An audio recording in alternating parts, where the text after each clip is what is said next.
What's going on, everybody? This is Black Men Sundays. I'm your host, Corie Murray. This is a podcast about generational wealth, finance, and business.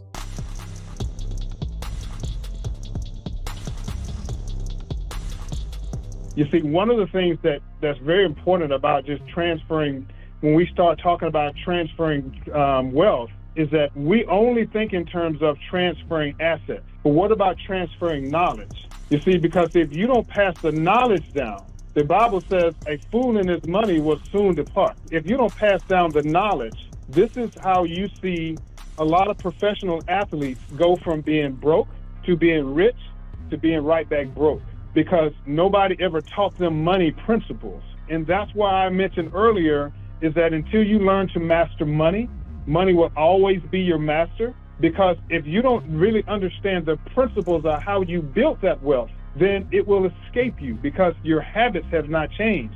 Your mindset hadn't changed as in terms of how you handle money, the things that you value, the things that are important, your habits, what you do with that money. That's how you can pass money down. And then, or you see people win the lottery and they come into tens and tens of millions of dollars. And you read those horror stories that how did all that money just disappear? It's because nobody taught them money principles.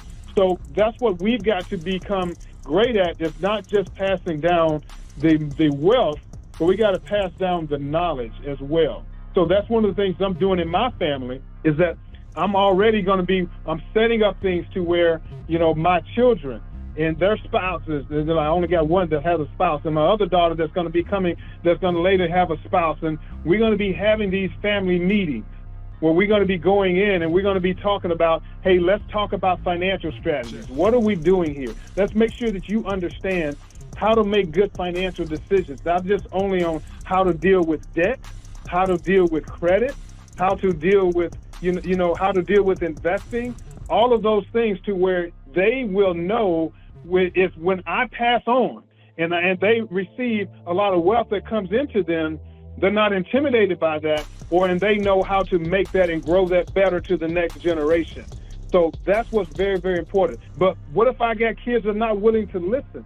Okay? What if I'm not in a position to where I can explain that? You see, I'm at an advantage. I'm a financial advisor, so it's easier for me to pass on that knowledge, to my children.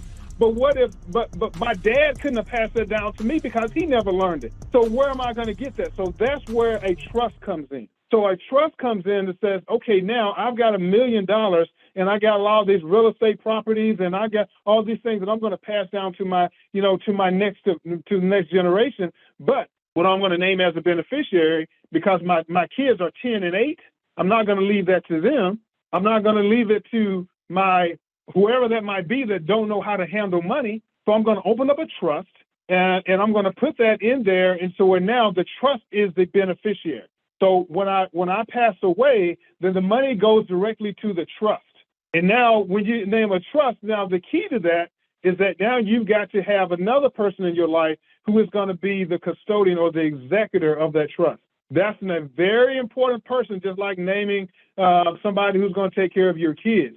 Whoever you name it as executor over that trust, see now, therefore, you can put guardrails around how that money is going to be used and how that money is going to be dispersed. So that trust goes in connection with your will. So the money is sitting in the trust. That trust is a whole legal entity. So now here are some advantages of that. If somebody sued me as an individual, they only have access to my personal properties. My trust is completely separate because there's no longer, that money don't belong to me anymore. It belongs to my trust. That trust is a whole nother person. They can't come after that. They can only come after me. Okay? So, but now the other thing that really works with that is that now in conjunction to my will, I might put in there that says now in this trust, part of that is this $1 million, my son, Lester Jr., I don't have a son, but if I had Lester Jr., then I'm just saying, I know him, okay? He is a rowdy little rascal, and he's not going to do right? So what I'm going to do is I'm going to put things in place that says he can get X amount of dollars when he turns 25, okay? And then he can get another amount when he turns 30. He can get another amount. You see what I'm getting at? or he can get a certain amount when he turns 21, or he can get this amount to be able to use as a down payment on a house when he does this. You see, so you can put all kind of stipulations in a trust to be able to dictate how the money is to be used. So now Lester Jr. can't come. If I blame him as just straight as the beneficiary, then guess what? The money is paid directly to him. There are no guardrails in terms of what he can do with that money. He can do whatever he wants to do with that money. If I put that money in a trust, now I've left some guardrails in there to where he can't blow through all that money at one point. I can just say he can't get this percentage until he gets married. No, I don't want to do that, because then he'll go, I ain't going to talk about who he might go marry just to be able to get access to the money. So that's what I'm saying. That's why you got to think through certain things and start putting, but that's one of the advantages of a trust. But now let's talk about the trustee of why that's so important. Now, you get that trust through an attorney. So it's not like you don't come to me as a financial advisor and say, I want to open up a trust. You need to have an attorney for that. The attorney will help you to not only open the trust, but they can give you certain guidelines in terms of helping you with your thinking, in terms of what kind of things here's what I'm thinking about doing. And he can tell you, no, because think about what you just said, like what example I just gave you. Well, I want to put this in there, but I can say he can get $25,000 when he gets married. But then guess what? He can just go marry anybody, right? And then get the $25,000 and then just says, okay, bye. And so now the attorney then is going to kind of help you to get through that. So now you really want to get somebody that's an estate attorney, okay? Somebody that specializes in estate planning. Those are the ones that's going to be really good at doing trust. A lot of attorneys can do a trust for you, but that's not their specialty, okay? You can go to Taco Bell and order a steak, but that's not their specialty, okay? So don't get mad when it comes back out and says, how come, man, this steak don't taste like it did down here at the Chop House? That's not their specialty, bro. Just because they put it on the menu, that don't mean they're good at it. So you can get a lot of different attorneys that can do a trust. That don't mean that's their specialty, though. So that's why I'm just telling you that when you start asking me, every financial advisor don't have the same skill sets. Some people are going to narrow that thing down. Like I said, for me, mine is retirement planning. Mine is more on wealth accumulation. So when you start talking about other things, and you said, I know a little bit about that. So don't even ask me right now. So, but Lester, tell me all about cryptocurrency. I can tell you generalities about it. That's not my specialty, though. You see what I mean? So, but that's where you want to get. So that trust is very important. But now, when you start talking about estate planning and you getting into that, so now you want to get that attorney to be able to help you to put that in place. But now your executor is going to be very important, because now let me give you a real case in point. Because you name somebody that's not all that trustworthy, then guess what can happen? I give you a real life example with one of my clients. I had a client to where his father passed away, and he left life insurance to his son. He only had one child, left it to his son. It was $1 million life insurance policy, left it to his son. But guess what he did? He put it in a trust, and he says he cannot get this money until he turns 21. Can't get a dime of it till he turns 21, okay? Now, there's some good and bad in that. The bad part about that is, well, now he's got a mother that's a single mom that's struggling to try to make ends meet. Good person. You see what I mean? Not some, mom that's just going to be trying to do all kind of crazy stuff. Really good, hardworking mom, but she sure could have utilized some of that money to help raise that child along the way. So she's struggling. The child is struggling when they sitting there with $1 million sitting there that they don't have access to. You see what I mean? But now he named his sister because he mad at the wife because she's the ex-wife. So now he named his sister as being the executor of the trust. That I trust my sister. Okay, but now let me tell you what happened. Somewhere along the way, the sister and her husband owned their business, right? Their business had a really couple of bad years in there. So they said, oh, you know what? We're just going to borrow some money out of nephew's trust. And then when our business picks back up, we'll put the money back in. We're not stealing it. We're just kind of borrowing it for just a little bit, and we'll put it back in there. Because he's only 17 right now. He can't get the money until he's 21. We'll definitely have it back in there by the time he's 21. Well, guess what? The business didn't pick back up. So now the mother is just asking for, can we just get a statement just to be able to see how's the money doing. How much has it grown? Where is it between now and then? They wouldn't even give him a statement. They wouldn't tell him anything that was going on. Why? Because they didn't spend most of the money, right? So they had to go to a judge, get an injunction to be. So make a long story short, that's why I want you to be able to understand. So there's some good things about trust, but you also see there are some places where trust can be kind of vulnerable as well, depending upon the executive, because the executive is the one that's in charge of executing what you put in for that trust is designed for. So that's what you've got to understand. So the trust is only as good as the executor. Now, can you sue that executor? Absolutely. Because at the end of the day, if that trustee or the executor of that trust mishandles that money, then they can be sued. But that's where you get to go with that. Okay. So can you have multiple executors of the trust? I won't say that you can't, but now you're putting two people in a position that we got to agree. So that's another place where you want to talk to your estate attorney and about appointing that executor. Because once again, you name me and my brother as co-trustee executives on that. And now, what if we don't agree on something? So who makes the final decision? And see, and this goes back to what I said earlier about those three legal documents that you want to have, like a living will. I see all of you guys are young, so you're saying, like, why is he talking to me about stuff, that's for old people? Well, do you ever known anybody to be in a car accident and now they're on life support, laying in the hospital on life support? Do you got to be 90 for that to happen to you? And now your family's in a position where sitting there saying, the doctor comes to you and they pull you out in the hall and says, hey, family, I need to talk to somebody here. Hey, let me tell you what's going on. Hey, Lester's not doing too well. The only thing that's keeping him alive is this machine. And so, listen, somebody's got to make a decision, right?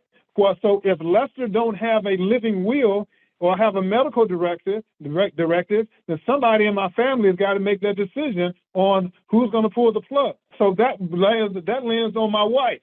So now my wife is the one that's in charge.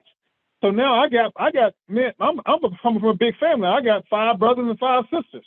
Now everybody at the hospital, including my wife, right? And now the doctor's sitting there, all my family standing around, and the doctor looking at her and says, okay, Miss Jones, what do you want to do? And she said, pull the plug, send him on to glory. And now my family looking at her is like, and you're going to be next if you pull that plug on my brother. You see what I mean?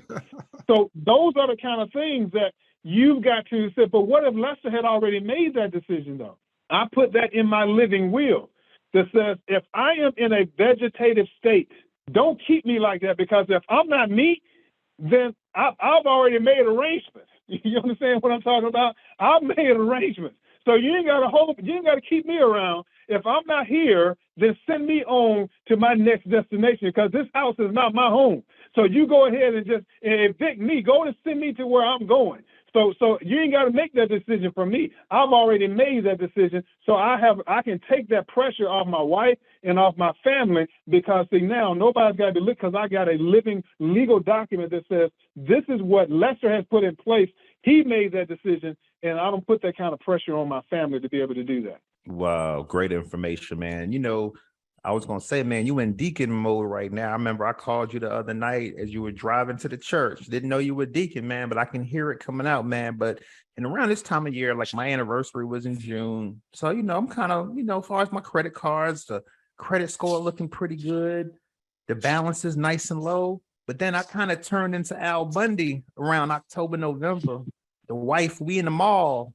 The wife looking at these bags, looking at pots and pans, looking at furniture and things, because we hosting Thanksgiving at our house this year. So she want to upgrade some furniture. She want to go to Haverty's, and I'm looking at her like, my score is where I want it to be.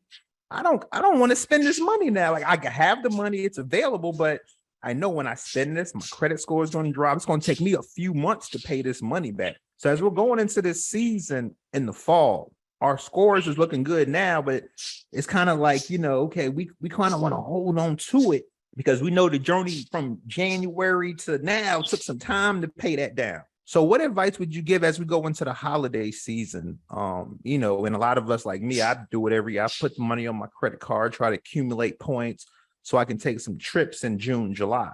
But then from January till June, July, I'm paying down these high balances and things. So what advice would you give as we go into the holidays and you have a good score and you know every year you spend this money, you're going to drop these points, but it comes back though? Okay, really good conversation there. Let's talk about that. Number one is that you need to have, I always talk about, especially with married couples, many times that you have a husband and wife, and sometimes it's very difficult to agree on how we handle money, right? So it's very good to have a mediator, have somebody there in the middle. Let somebody else be the bad guy, Corie. You don't need to be the bad guy in that situation. So this is where, again, having a good financial advisor can be very, very critical to you in those particular things. Because now I become the best. I'm not saying me personally, okay, because I'm not trying to promote me at all. And here's one thing that you're going to find out about me. When I come on these kind of things, I'm never in salesman mode, okay? That I don't ever want to be in sales. I'm not ever trying to promote me, a product, or my services, anything like that. I love having these conversations. I love being able to talk to our community and just being able to let's chop it up and let's talk about, some particular concepts without anybody feeling like, okay, here comes the pitch. I ain't got no pitch, man. You ain't got to do nothing. Nobody on any of these podcasts ever got to do anything with me. I just want to get the information out there. That's why I really applaud you guys for doing this. But what I am a true believer of, though, is being able to have that person in the middle where a financial advisor can make a big difference. Because see, now, if it's just me and my wife feels like she feels like she's a lot more intelligent than I am. And you know what? That's true. Okay.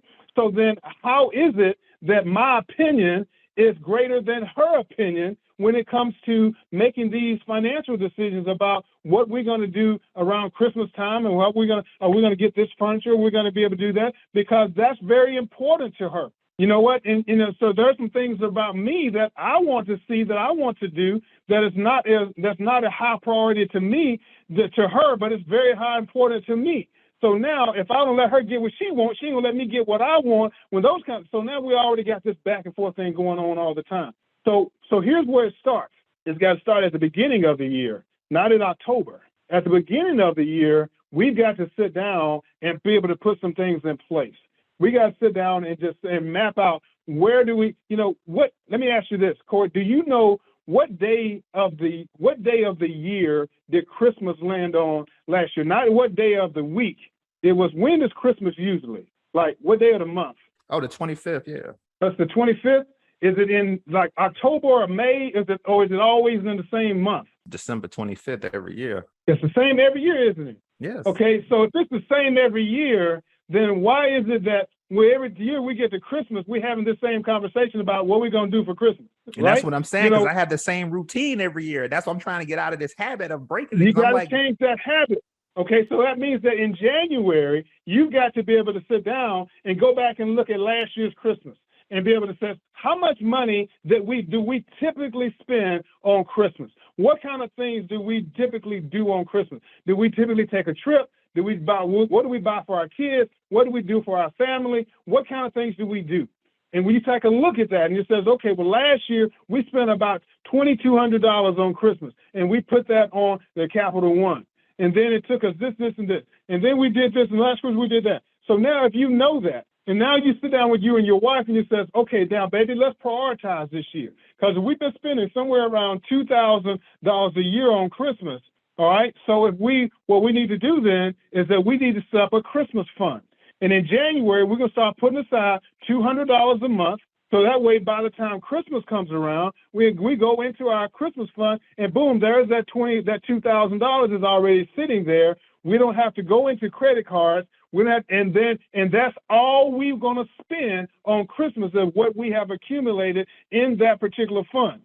So when that's gone, it's gone. There's no more negotiating about that. We've already you got to pre-spend money. You got to tell money what it's going to do. You can't let money tell you what it's going to do. So you've got to put those things in place at the beginning of the year, set those things in order, and already pre-designed, this is how much money we're going to spend on Christmas. And let that be it. Your yay has to be yay and your nay has to be nay. And you put that money aside, and then that's what it is. Yeah, man, you making me nervous, man. My wife gonna be looking at me. What we need to get them folks involved. I want this right now. You told me last year I can get it. It's this year now. You can get that And you score can, back up. baby, listen, you can. We can do all of that. Okay, we can do all of that. But let's talk about whatever, see, like in math, that's what I like about math. See, in physics, that's that for every action, there's an equal and opposite reaction. So what you've got to say, okay, baby, that's no problem. We can do that specifically. We can go get that furniture from Haverty's.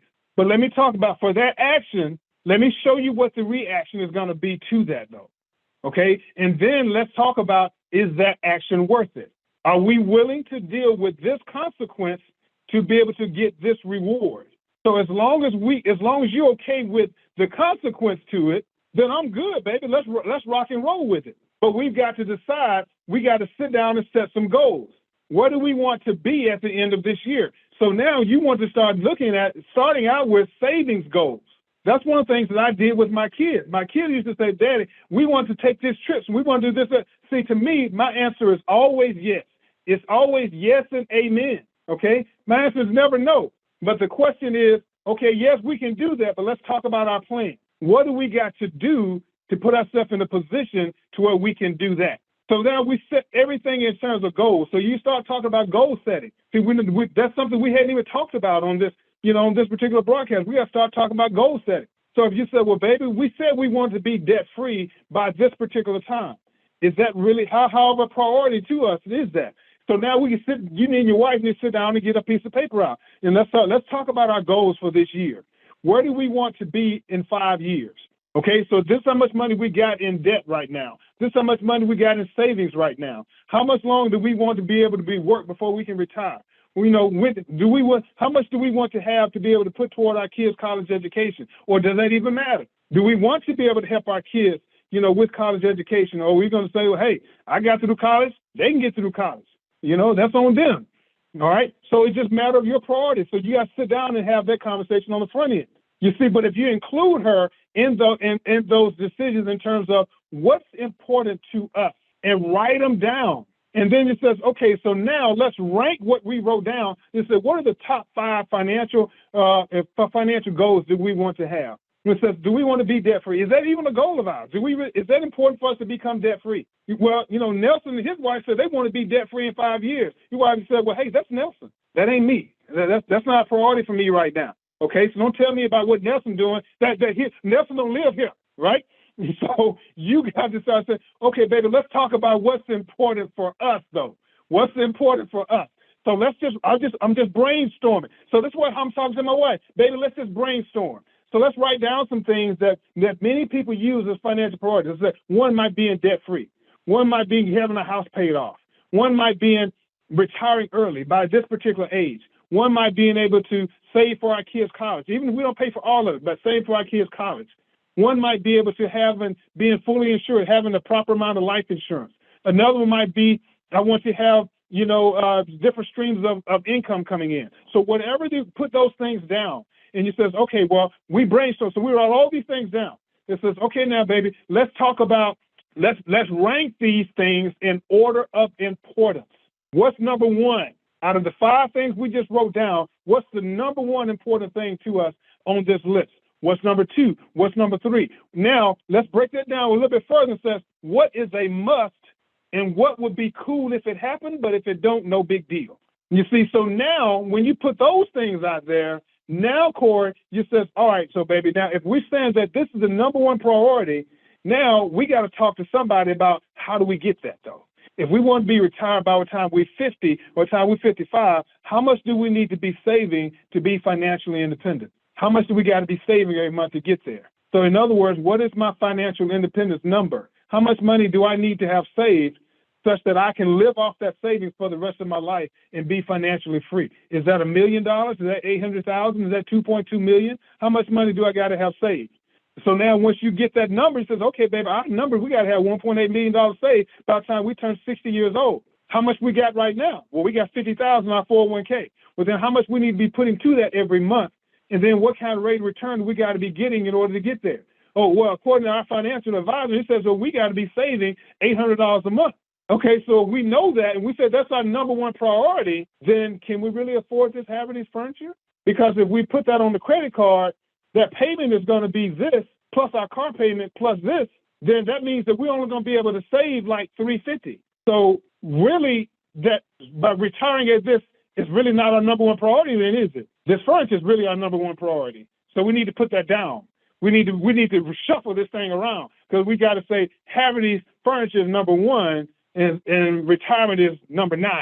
So you see, having those kind of conversations where they are included and they can see if we can do this, but there are going to be consequences on the other side if we don't. We can't do it all, so we got to figure out what's the most important, what's the next most important, and what's not really important at all. It's cool if it happens, but if it don't, no big deal. That's why having a plan is important. Wow. And let's talk about debt management for a second. You know, I kind of set the stage with the other question about, you know, going into the holidays. You know, cards are under 30%, but like I said, once October come, once Thanksgiving come, Christmas come, you know, buying gifts and all that 30%, you'd be like 65, 70, some might get to 100%, but then I pay it back down. So that leads to my next question. We talking about generational wealth, but we also need to talk about debt management because I've had family members pass away. They didn't have any debt. They paid their debt off,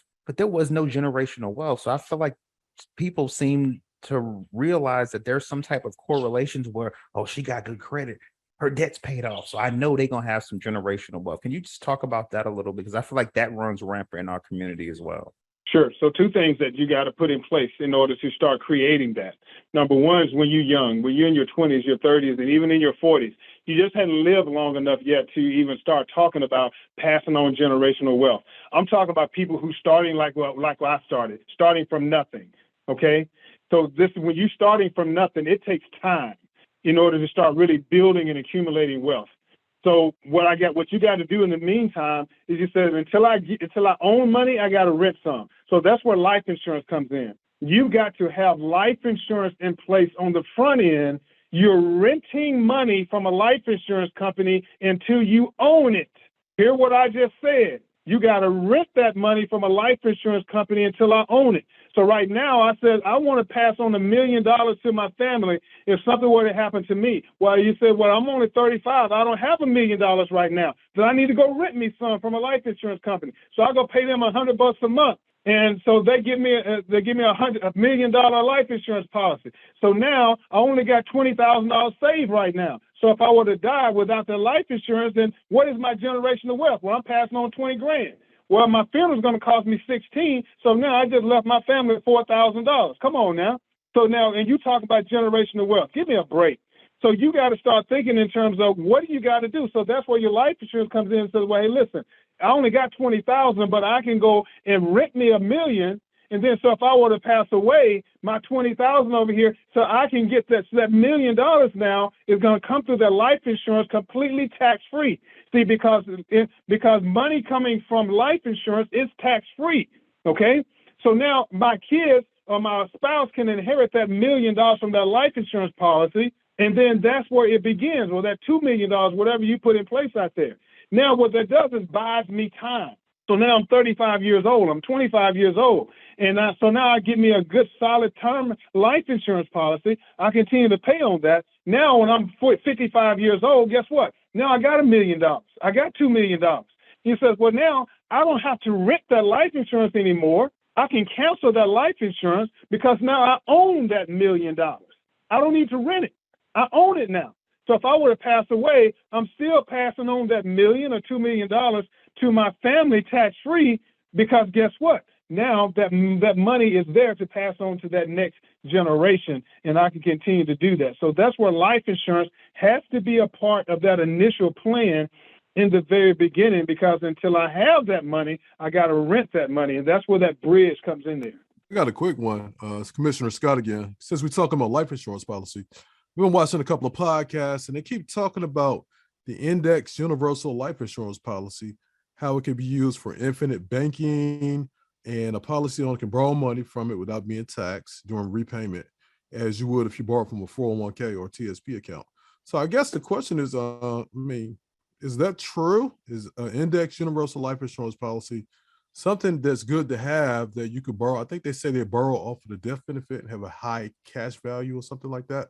If you care to share any knowledge about that, it'd be appreciated. Yeah, now that's tricky. That's true, but it's tricky. Okay. So every life insurance policy, when you start talking about index universal life, and then you mention the term of infinite banking, the infinite banking concept is better. The better type of policy would be a version of a whole life, not universal life, to be able to use in that when you talk about the infinite banking concept. Now, there's a lot of opinions and information out there about cash value life insurance. Okay. Even the company that I work for, we really kind of teach people against buying cash value life insurance policies as an investment, because in general, that's usually a bad idea to use life insurance as an investment, because there's a much better way to invest as opposed to using a life insurance policy as an investment. But now when you're talking about, to answer your question directly about index universal life, the way that is being presented to a lot of people out there is that using it from the concept of you can put the money in there and then you can start later you can take a loan against that, and then you don't have to pay taxes on it. In certain cases, you don't have to pay it back. There's all different kind of things that you can say it's just like borrowing from your 401k. That's not exactly true. Okay. When you're using index universal life, then what you're doing is, number one, is that you have to, unless you overfund it on the front end, meaning that you have to put in, like when you buy that policy, say if I bought a $50,000 policy and the minimum premium is $50 a month. Well, then if I want to put myself in a position where I can start utilizing that infinite banking type concept, then I got to front load that policy, meaning that I might have to go in and drop $10,000 in it on the front end and then pay those premiums such that I have an excess in my cash value on the front end. And then therefore, if I needed to take a loan, then that money I've already front loaded that policy. So now when I start taking money out, the reason that it's not taxable is because it works on that FIFO concept in that insurance, meaning that first in, first out. Because the only thing you're doing is you taking the money that you put in back out. And so that from the IRS standpoint, then that's how they treat it, as you taking back part of your own money on the front end. But that's not truly how it is. The insurance company you're really not borrowing your money. The insurance company is truly giving you a loan, but they're using your cash value as collateral. Okay. So therefore, the cash value, the $10,000 that you put in there, is used as collateral on that loan. So therefore, but if you don't pay it back, then guess what happens? If that $50,000 policy that you had, now when you are to pass away, you thinking your family is going to get $50,000, they're not going to get 50. That loan is going to be deducted from that death benefit. Okay, plus interest, because you still got to pay interest on the loan, because that's truly a loan. It's not like on your 401k where you're paying yourself back interest. You're truly paying the insurance company back interest. But now the interest could be a lot cheaper than going and borrowing it from a bank, especially if my credit is kind of shaky. I might have to, get a loan from a bank. I might be paying double-digit interest rate while I can get it out of my policy at maybe 4 or 5%. Okay, every policy is not designed the same. Okay, so that's why I'm saying if you're going to use index universal life or some form of whole life for using that infinite banking, you got to make sure that policy is designed correctly.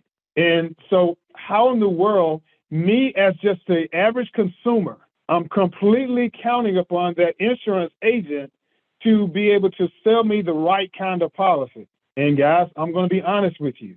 That you stepping way out there on a limb to be able to make sure that you're getting that. If you're not fully if you don't really understand truly how that works, and those policies are very, very complicated. I know most people in the industry that sells life insurance don't even understand how they work.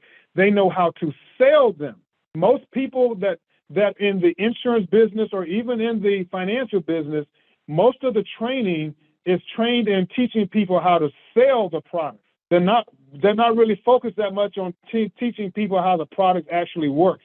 So good luck in trying to find somebody that's very knowledgeable and that can be able to really teach a person, this is the type of policy that you need to be looking for.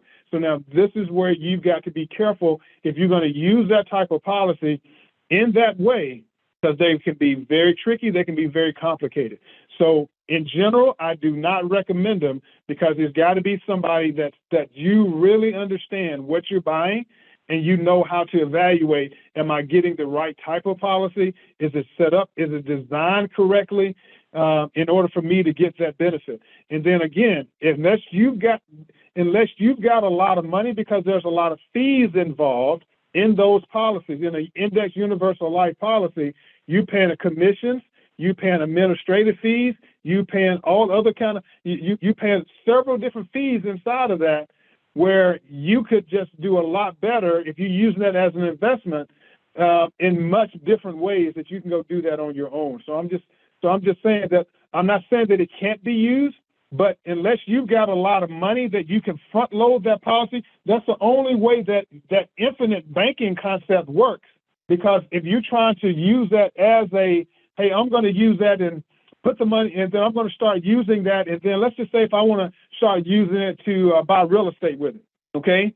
Now, because that's one of the uses that the agents can talk about. Hey, you can use it, you can buy real estate, you can do all that kind of stuff, but you can borrow it from yourself. Now, you can borrow it out of your policy. Well, think about it. For me to have $50,000 built up in there for me to, for me to go buy a real estate property or to put down payment on a real estate property, you think about, if I'm just paying $200 a month in that policy, how long is it going to take for me to build that up? So unless you can just go front load that with money and then come back and borrow from it, which is sometimes that can give you a very good tax advantage to do it that way, but you got to have the money on the front end, not on the, well, I'm going to pay $100 a month on this policy, and then 20 years later, I have enough money to do something with it, because it's just not. So I'm just telling you guys, that is a way that you can do it, but buyer beware. That is not where I would start. Thanks for those tips, because sometimes we hear things on the internet, on YouTube, and it becomes a trend. But from what I'm hearing you say is, make sure you do the research on that policy, and make sure if you're going to do it, you got to have that front load money, but do the research, because all policies are different, right? They are very, very different. And then the other part of that, Commissioner, is that it's hard to do the research.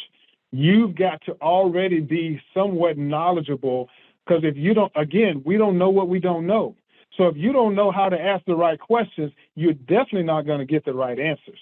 Because if I'm just going and talking to the average insurance salesman, and that person, because I heard something, I saw this TikTok video, and they said you need to be really jumping into this infinite banking and using life insurance to be able to do that, and that's all I know, and I go to my XYZ insurance agent and say, I want one of those infinite banking policies, and say, oh yeah, man, we got those, and we can hook you up. And you don't even know, okay, well, good.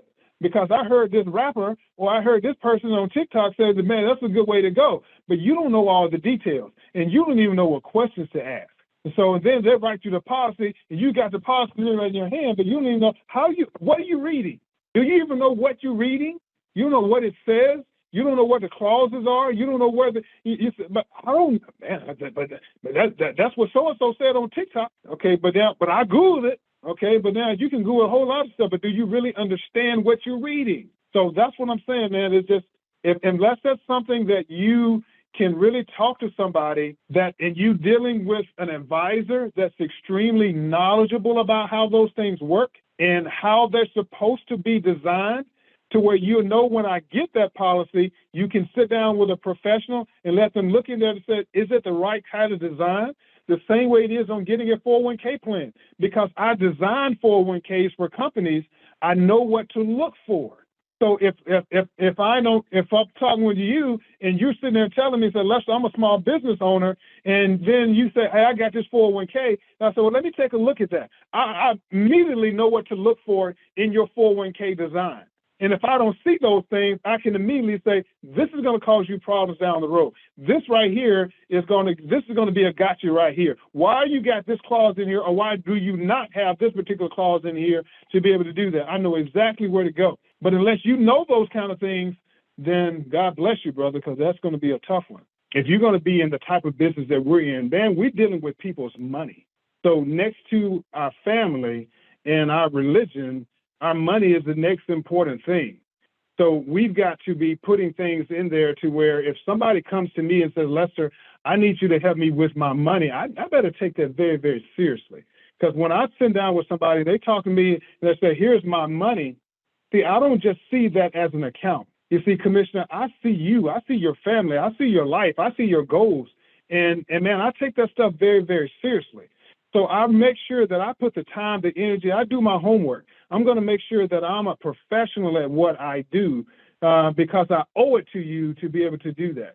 So I put on these academies because we have a lot of other brothers around the country, man, that they want to get better. They want to grow. They want to learn. They want to get into these deeper concepts. So I do these academies to help to train, especially our people, how to become a professional in becoming a financial advisor. Not a good salesman. I want you to become a true professional at being an advisor, not being a great salesman. Because you can treat anybody how to just sell something.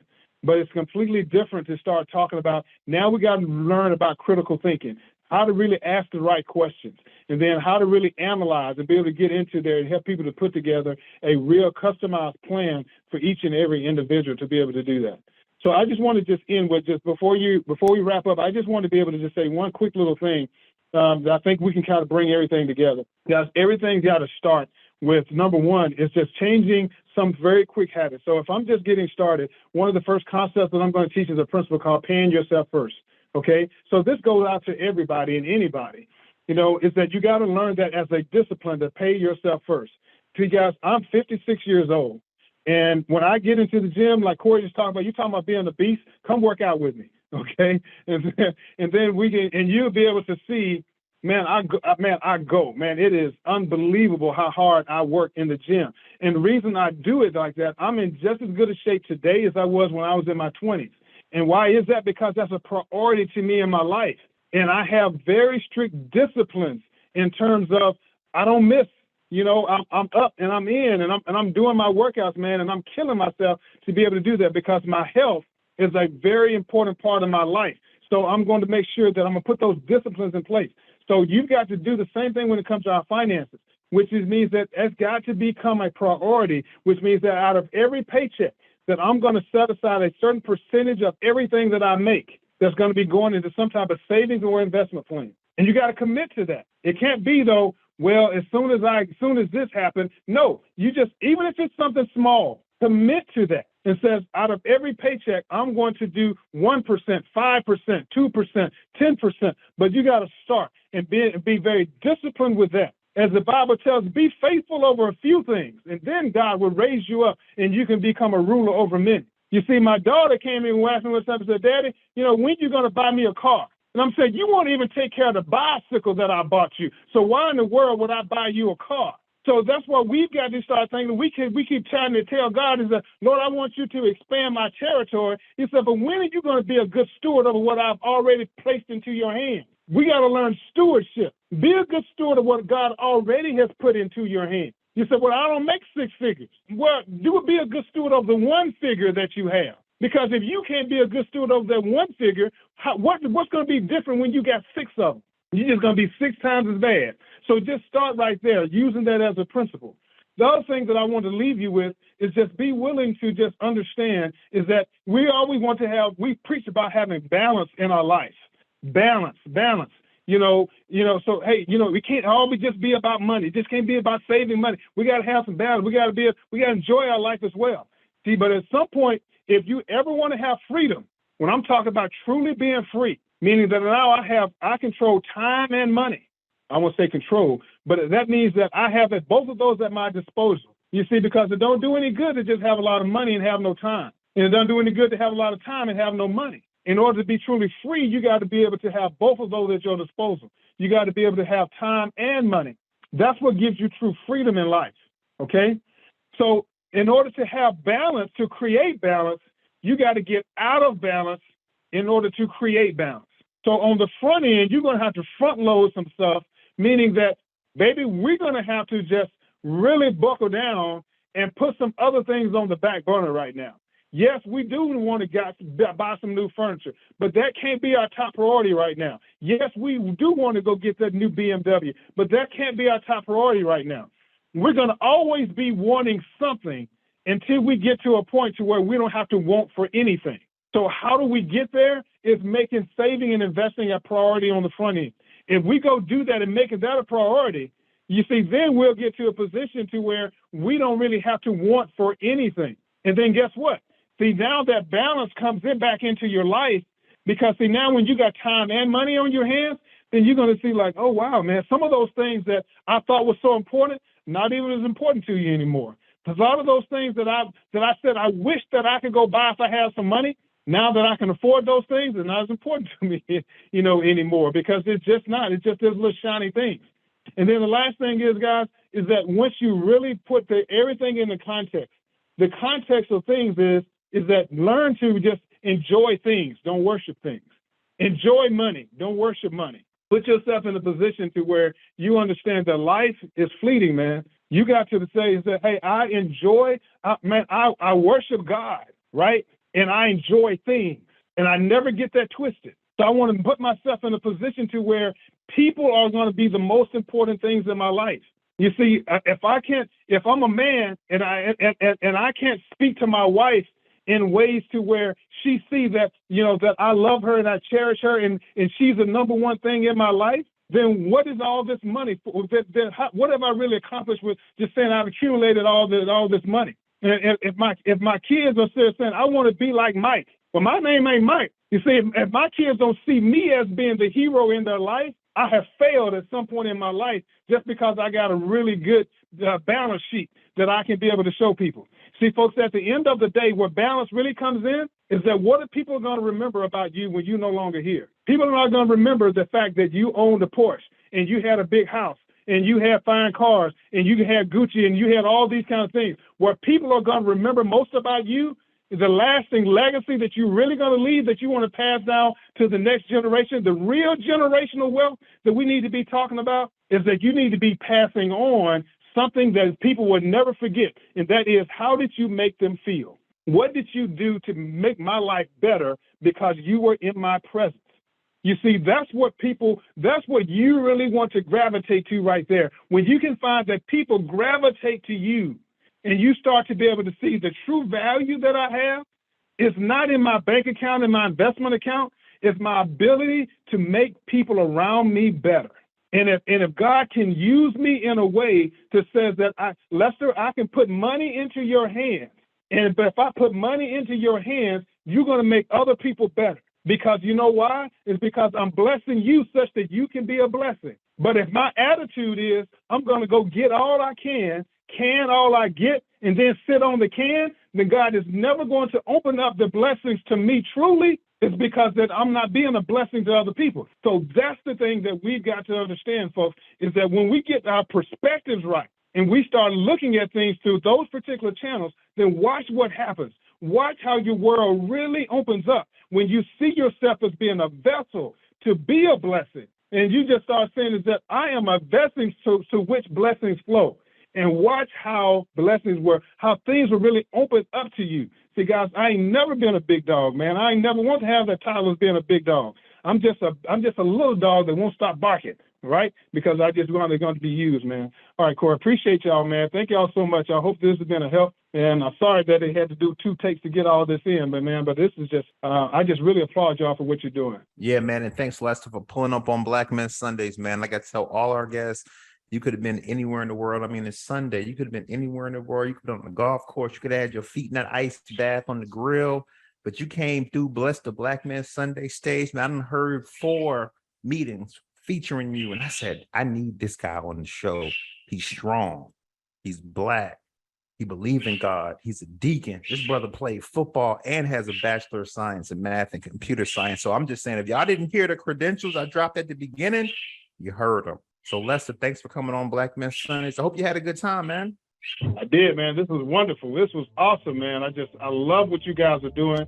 God bless you. I'm just telling you, I don't think that, greatness is not fully appreciated until you're gone. But I want to let you guys know right now is that I truly appreciate what y'all doing. Not because I'm on here, is that just like you just said, just like I could be in any place, you guys could be any place right now, man. You guys are blessing our community. Keep doing what you're doing, brother.